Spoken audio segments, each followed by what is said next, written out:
That and their bipartisan efforts to combat China are Democratic Congressman Rajan Krishnamurthy of Illinois and Republican Congressman Mike Gallagher of Wisconsin, who is also the ranking member and chairman, respectively, of the House Committee on the Chinese Communist Party. A lot to discuss on China, but first let's talk about the summit that is happening. I mean, is there anything that the United States can do besides, the White House issuing these warnings to stop what appears to be this arms deal in the making? Well, I think the first thing is just recognize the basic geopolitical reality, which is that increasingly we have an axis of authoritarian countries arrayed against our interests, not just the United States, but all of our allies and partners. Obviously, China is the dominant partner. Vladimir Putin is the junior partner, but it includes North Korea, it includes Iran, it includes countries like Venezuela. And so we don't have the luxury of sort of ignoring certain parts of the world. We need to have a global strategy. We need to be engaged. We need to be in the business of recruiting our own allies and partners, because we actually have the luxury of having capable, competent allies and partners, a network of alliances that we've built painstakingly over the last few decades. That's really a unique source of strength we have relative to China. Yeah, but we see how they are obviously being pushed closer and closer together, growing closer. I mean, how worried are you about the Putin and Kim alliance that we're seeing? I'm concerned, but at the same time, as you mentioned before, I think it is a sign of desperation on the part of Putin. He knows that things aren't going as well as he'd like in Ukraine, and we've seen some recent momentum, maybe some breakthroughs through the defensive lines of the Russians. And at the same time, the North Koreans are very desperate. They need food, they need energy.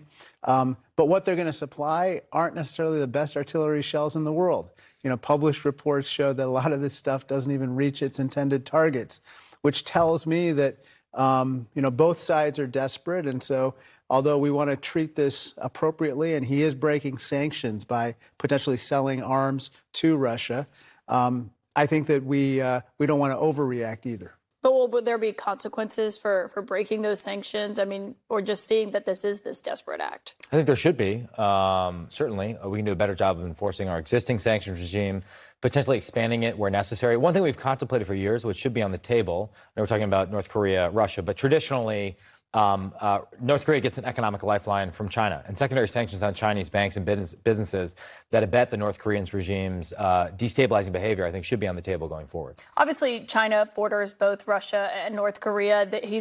President Xi has also been forging ties with both of these countries. He has not yet, based on what we know, and tell me if that's different, supplied arms to Russia to use in Ukraine. What do you think he makes of what we're watching play out with this slow train moving there? I think he probably has some concerns as well. He wants to know probably what is being given in return for the arms that are being supplied to Russia. Because remember, the North Koreans want certain nuclear technology as well as satellite technology, which the Chinese have been very reluctant to provide to them. And I presume that they wouldn't want the Russians to provide that either to the North Koreans. So I think he'll be watching that carefully. So far, the Chinese themselves have not supplied lethal aid to the conflict. But we want to watch that very, very carefully as well. Yeah. And I should note the reason that the both of you are here is you are here in New York meeting with financial leaders, kind of working through these so-called war games on the risks of what China invading Taiwan, what that could look like. I mean, what's your message to them? What are you saying to them? Well, to connect it to our previous topic, Korea, obviously in China, there's a cult of the Korean War that's popped up recently. The highest grossing Chinese movie of all time is a movie about the Korean War. And I think it's part of a preparation by Xi Jinping to prepare his country for conflict with the West. So what we need to be signaling in no uncertain terms is that an attempted PLA invasion of Taiwan, A, would fail, and B, would be met with a united response from the West. The consequences of taking such a destabilizing action, the consequences of undermining peace and stability across the Taiwan Strait would be catastrophic for Xi Jinping. And that's another lesson of Ukraine, right?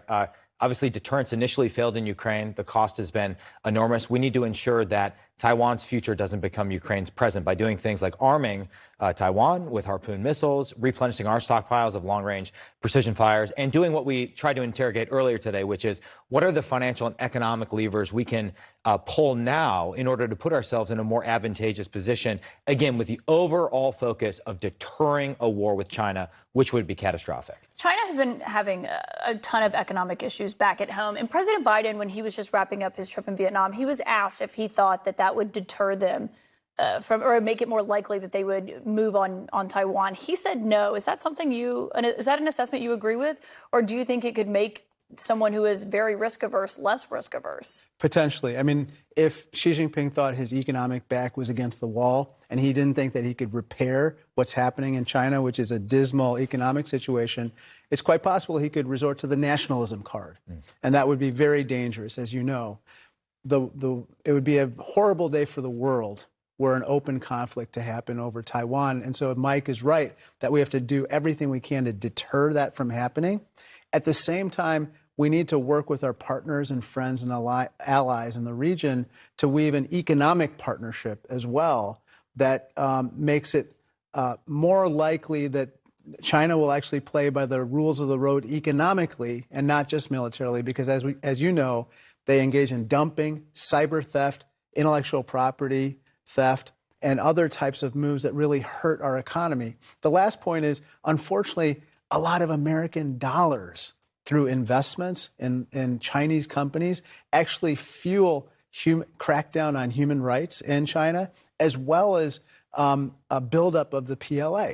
You know, the Federal Thrift Savings Plan, which Mike and I are a member of, actually has index funds in it that are invested in companies that provide surveillance equipment for the Uyghur genocide, also aircraft engines and parts. And when you bring that up with those industry leaders, what do they say?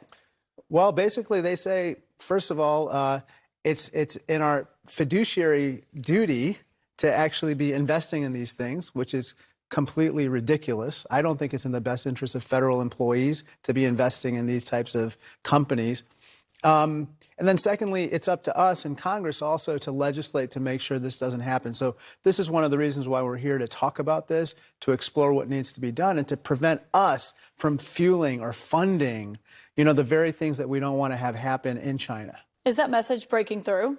What's the response been? I think so. I think even the asset managers or bankers on Wall Street who have a more dovish position on China than I do or we do recognize they could live with a more aggressive set of restrictions so long as there was predictability, so long as we legislated a solution that transcended this administration or the next. So we're not ping-ponging back and forth between different executive orders or different regulation. And if there was an appropriate transition period, a glide path to the new rules, I think even people who don't have the view of the CCP threat that we do could live with that reality, which is why it's up to us to step up and legislate a solution. And the final thing I'd say is, though reasonable people can disagree about where to draw the line for economic engagement with China, I don't think anyone can defend the idea that we should be allowing American retirees to invest in Chinese military companies that are building things designed to kill Americans in a future conflict.